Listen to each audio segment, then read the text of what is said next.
प्रताप जी, आप क्या कहना चाहेंगे रेलवे निजीकरण को लेकर के? हालांकि लगातार ये सवाल उठाया जा रहा है कि जो भारत सरकार है, जितने भी सेक्टर हैं, जो सरकारी महकमे जो सेक्टर हैं, उनको प्राइवेट हाथों में देने का कार्य करती रही है। लेकिन इस समय अभी मौजूदा हालात में जो ट्रेन है, रेलवे का जो पूरा जो सिस्टम है, उसको निजीकरण करने की बात चल रही है। हालांकि क्वेश्चन ये उठ रहा है कि जो सरकारी पटरी है, उसमें प्राइवेट ट्रेन क्यों दौड़ाया जा रहा है? सबसे पहली बात तो ये है, अगर प्राइवेट ट्रेन दौड़ानी है तो आप प्राइवेट पटरी बनाइए, उस पर दौड़ाइए, सरकारी पटरी पे क्यों दौड़ाने काम कर रही है? देखिए, ये बात मैंने बहुत पहले भी कही थी कि ये इंसान नरेंद्र मोदी एंड कंपनी, ये सारे के सारे इस भारतवर्ष को बर्बाद करने के लिए आए हैं और बैठे हैं और बर्बाद कर रहे हैं। इसके अलावा दूसरा इनका कोई काम नहीं। आपको ध्यान होगा, मैंने पहले भी इस बात पे बात की थी, जिस समय ये चर्चा पहले शुरू हुई थी, तब भी मैंने कहा था कि रेलवे स्टेशन किसका है? सरकार का। सरकार का है तो इसका मतलब यह है पब्लिक का है, देश की जनता का है, भारत के लोगों का है। और किसी के बाप में इतनी हिम्मत नहीं होनी चाहिए, किसी के बाप की बपौती नहीं है कि उस पर प्राइवेट आके प्राइवेट हाथों में दे दिया जाए और वो उसका मालिक बना दिया जाए और उसका मालिक बन जाए। तो रेलवे स्टेशन किसका है? भारत का, यानी देश की जनता का। और रेलवे की जो पटरी है वो किसकी है? वो जमीन किसकी है? पहले तो वो जमीन किसकी है? वो जनता की है, देश की है, देश के लोगों की है। और उस पर बिछी हुई पटरी देश के लोगों की है। और उस पर आप प्राइवेट ट्रेन चलाने जा रहे हैं, 151 ट्रेन चलाने जा रहे हैं, और 100 जो रेलवे स्टेशन है आप उन्हें प्राइवेट हाथों में दिए जा रहे हैं। अगर आपको प्राइवेट लोगों को इतना ही सब कुछ देने का वो है, तो उनको बोलो कि उन अपनी गांठ से पैसा खर्च करके पहले जो कमर्शियल रेट पे जमीन खरीदे, उस पे अपनी पटरी बिछाएं, उस पे अपने रेलवे स्टेशन बनाएं और फिर जाके रेल चलाएं। तब पता लगेगा किसमें कितनी, किसके गुर्दे में कितना दम है। मतलब सरकार की चीज, यानी पब्लिक की चीज, देश की जनता की चीज, और उसी से छीनी जा रही है। और होते कौन है ये छीनने वाले? तुमने बनाया कुछ नहीं, तुमने किया कुछ नहीं, देश को दिया कुछ नहीं, और तुम सारा का सारा बेचने पे बैठे हो, तराजू लेके बैठने पे बैठे हो। तो ये जो भी कुछ हो रहा है ये बिल्कुल गलत। तो जिस तरह से आप बेच रहे हैं ना, ये आपके पिताजी का देश नहीं है, ये आपके पिताजी की, आपके बाबा जी की संपत्ति नहीं है जो आप बेचने में लगे हो। चाइना के सामने सरेंडर करके देश को बर्बाद करने में लगे हैं आप। अरे आपको जवाब देना, उसको जवाब दो ना, चाइना को, ड्रैगन को जवाब दो, मुंह तोड़ जवाब दो, तब पता लगेगी आप देश की संपत्ति को बेच के देश को बर्बाद करने पर क्यों तुले हुए हैं। कि आपको कभी नहीं लगता कि ये काम आपको कभी नहीं करना चाहिए? देश की संपत्ति है, देश के लोगों की संपत्ति है, उनकी तरक्की के लिए, उनकी बेहतरी के लिए, उनकी सुविधा के लिए देश ने बनाई है, और आप इसे बेच रहे हैं। देखिए, बहुत सीधा इसका उदाहरण है कि एक चीज नहीं है, कोई भी चीज, वो कोई भी चीज जो निजी हाथों में गई है या निजी हाथों द्वारा संचालित की जा रही है, उसका किराया, उसकी कीमत मनमानी वसूल की जाती है। मैं एक दो उदाहरण आपको दूंगा तो आप उससे पता लगा लेंगे। देखिए, जो मेडिकल क्षेत्र में आप देख लीजिए, जो कैंसर की दवा 11 या 12 हजार रुपए की आती है, वो कैंसर की दवा 1.25 लाख रुपए में मिलती है प्राइवेट हॉस्पिटल्स में। यह है स्थिति। और जो निजी हॉस्पिटल्स हैं, ये प्राइवेट हॉस्पिटल्स हैं, उनमें 40% हार्ट के जो ऑपरेशन है, जिसमें जो स्टंट वगैरह लगाया जाता है, ओपन हार्ट सर्जरी की जाती है, 40% जबरदस्ती की जाती है, जिसकी कोई जरूरत नहीं होती। इसके अलावा एक अभी आपने देखा होगा कि एक वीडियो बहुत जबरदस्त वायरल हो रहा है, पंजाब से एक वीडियो है, मेडिकल स्टोर के एक मालिक हैं, सरदार जी हैं, वो उसको दिखा रहे हैं। वो बाकायदा बता रहे हैं कि एक दवाई जिसपे प्रिंट छपा हुआ है, एमआरपी जो छपा हुआ है, वो 2500 रुपए के लगभग है, 2500 रुपए से ज्यादा छपा हुआ है, लेकिन उसकी एक्चुअल कीमत क्या है? 419 रुपए उसकी कीमत है, मात्र 419 रुपए। इसके अलावा एक और दवाई है जिसकी कीमत 450 या 435 रुपए के लगभग की हुई है, उसकी कीमत मात्र 9 रुपए है। सो इससे बड़ी लूट और क्या होगी। और एक मैं उदाहरण आपको बताऊंगा, बड़ा जबरदस्त उदाहरण है। जब आमिर खान ने एक सत्यमेव जयते चलाया था, उस दौरान उस सीरियल में एक राजस्थान में आईएएस ऑफिसर थे, और आईएएस ऑफिसर के यहाँ पे एक लेडी जो है काम करती थी घर पे। वो एक बार जो है वो वहां से चले गए, अपनी छुट्टियों में कहीं घूमने गए हुए थे वो आईएएस ऑफिसर जो हैं, तो वो उनकी जो काम करती थी, वो उसके बाद में 5-6 दिन बाद जब वो घूम के आए, वो काम करने वाली के साथ में उसका बच्चा आता था छोटा सा। उसने जब वो दोबारा जब आए वहां से घूम के, तो वो काम करने वाली आई, लेकिन वो बच्चा साथ में नहीं आया। तो उन्होंने पूछा कि भाई वो बच्चा कहां गया, तो उसने बताया कि बच्चा मर गया।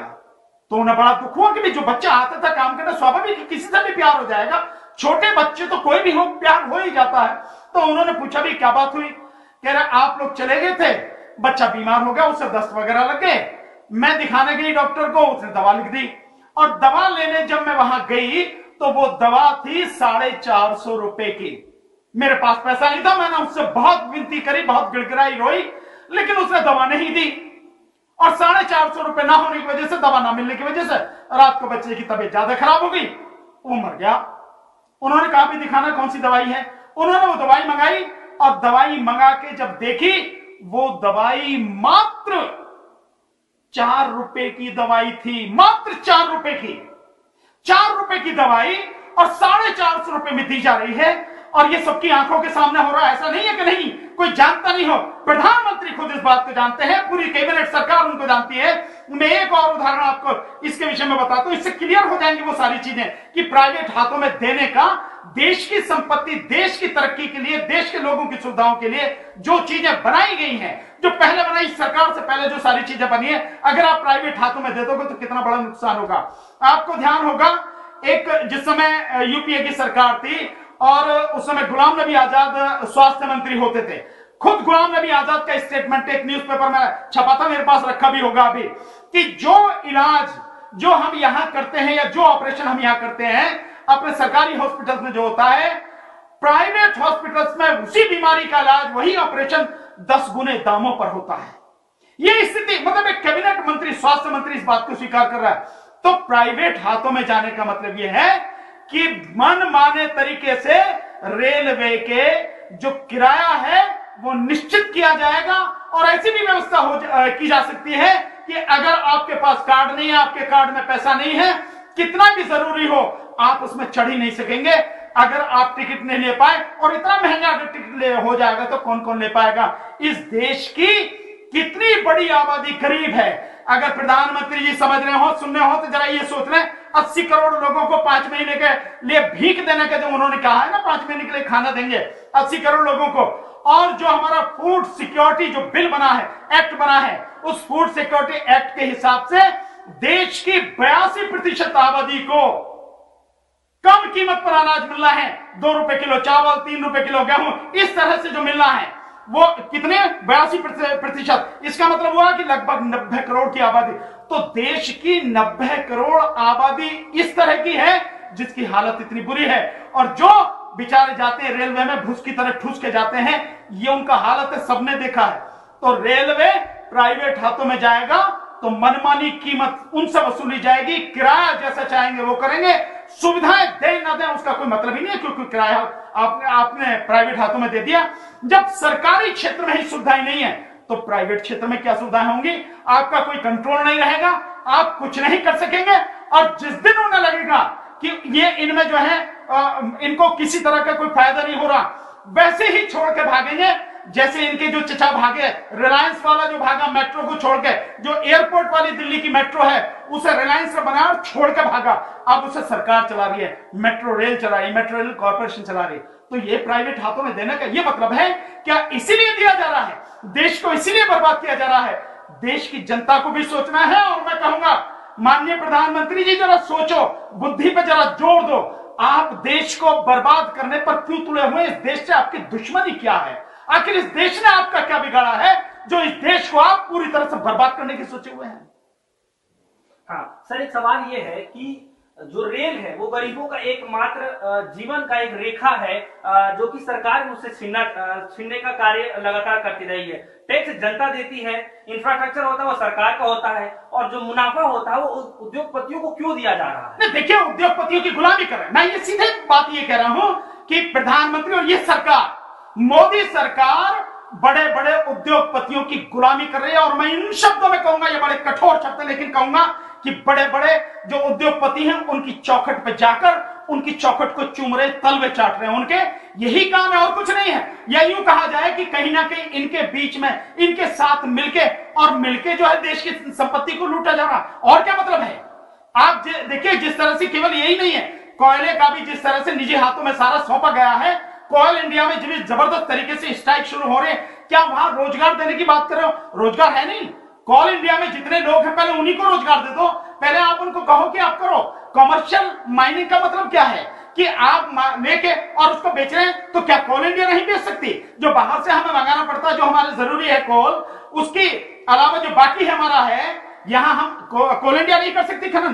तो प्राइवेट हाथों में बेचने का सीधा सीधा मतलब मैं तो यह कहूंगा कि भैया जो आप उनको दे रहे हो तो कुछ ना कुछ जरूर उनसे ले रहे हो, चाहे वो पीएम केयर फंड के नाम पे ले रहे हो या किसी भी तरह से ले रहे हो या इलेक्शन के लिए उनसे चंदा ले रहे हो, लेकिन बिना लिए आप कुछ नहीं कर रहे हो। और सीधे सीधे शब्दों में इसको रिश्वत बोलते हैं। रिश्वत ऐसा नहीं है कि आप अपने हाथ में लोगे उसे रिश्वत माना जाएगा, कई रूप है रिश्वत के। तो ये वही है और ये भ्रष्टाचार है। और मोदी सरकार में बहुत सीधे से कह सकता हूं, ये निजीकरण का मतलब यह है कि पूरी तरह से भ्रष्टाचार में डूबी हुई है, आकंठ भ्रष्टाचार में मोदी सरकार डूबी हुई है। अन्यथा तो जो सरकारी क्षेत्र के जो उपक्रम है उसको मजबूत किया जाए, जो लोगों को रोजगार उसमें दिया जाए, कंट्रोल अपने पास रखा जाए और अधिक से अधिक लोगों की जिंदगी को सुधारा जाए, संवारा जाए। चंद उद्योगपतियों की डोरी को सलाम करने की जरूरत नहीं है।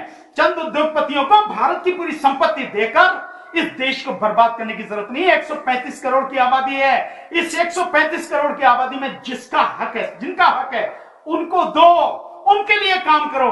तुम इसी के लिए आए थे। सबका साथ, सबका विकास और सबका विश्वास, ये केवल आपने कहने के लिए रखा है। अन्यथा आपका एक बात, एक ही सूत्र है कि बड़े बड़े उद्योगपतियों और पूंजीपतियों का साथ, उनका विकास और सब कुछ उनका ही विश्वास, और इस देश की जनता के साथ विश्वासघात। सर आपको आप कैसे देख सकते हैं इसको कि जिस तरीके से हमने देखा कि जो रेलवे का जो निजीकरण है, इसके साथ ही साथ बहुत सारी ऐसी कंपनियां हैं जिसको निजी हाथों में देने का कार्य चल रहा है अभी भी। क्या आपको लगता है कि इस बार जो जनता है, इस बार की जो जनता है, वो निजीकरण का जो मामला चलता रहा, वो आम आदमी से अधिकार छीनने का कार्य करती रही सरकार? आपको लगता है कि इस बार जवाब मिलेगा कुछ का? नहीं, मैं समझता हूं जनता को बाहर आना चाहिए, जनता को सड़क पर आना चाहिए। केवल हमें चुनाव का इंतजार नहीं करना चाहिए। चुनाव में तो जो होगा सो होगा, चुनाव में तो इनको धूल चटानी ही चाहिए जनता को, ये तो प्रण ले ही लेना चाहिए। लेकिन मैं उससे आगे बढ़कर कहता हूं कि जनता को बाहर निकलकर इस सरकार का मुकाबला करना चाहिए, इस सरकार के खिलाफ विरोध करना चाहिए, ताकि ये निजीकरण नहीं हो सके। पहले प्रधानमंत्री इस बात को बताएंगे कि जो उन्होंने अडानी को 6 एयरपोर्ट दिए, अडानी अब उनमें से 3 एयरपोर्ट सरेंडर करने की बात कर रहा, क्योंकि जो एक निश्चित किराया जाना था साल भर का, वो किराया अभी इसने दिया नहीं अडानी ने, और वो उसका सरेंडर करने की बात कर रहा। तो एक तरफ जिनको दिए वो सरेंडर करने की बात कर रहे हैं, वो निजी वाले हैं, और आप पूरे इस देश के रेलवे को आप बेच दे रहे हैं। इसका मतलब ये हुआ, रेलवे को जो आप बेच रहे हैं, तो रेलवे में जो 12-13 लाख जो नौकरियां हैं, उन नौकरियों को आप खत्म कर रहे हैं। क्योंकि जो सरकारी नौकरी में लोग हैं आज की तारीख में, उन्हें तो जाना ही पड़ेगा। उन्हें प्राइवेट वाले क्यों रखेंगे? प्राइवेट वाले अपने लोगों को रखेंगे, अपने हिसाब से रखेंगे, और बहुत कम स्टाफ रखेंगे, जिससे कि जो है जो उनका मुनाफा अधिक से अधिक हो। तो एक तरफ आप केवल निजीकरण नहीं कर रहे, देश की संपत्ति को बेच रहे हैं जिसका अधिकार आपको नहीं है। दूसरा, देश में वैसे ही एम्प्लॉयमेंट नहीं है और आप इस बेरोजगारी को और बढ़ा रहे हैं। तो माननीय प्रधानमंत्री जी, जरा बुद्धि पर थोड़ा सा जोर दो और सोचो कि तुम देशद्रोही हो या देशभक्त हो। दुनिया को देशद्रोही बोलते हो आप। ये सारे के सारे काम यही देशद्रोह के काम हैं। देशभक्ति किसी हालत में नहीं है।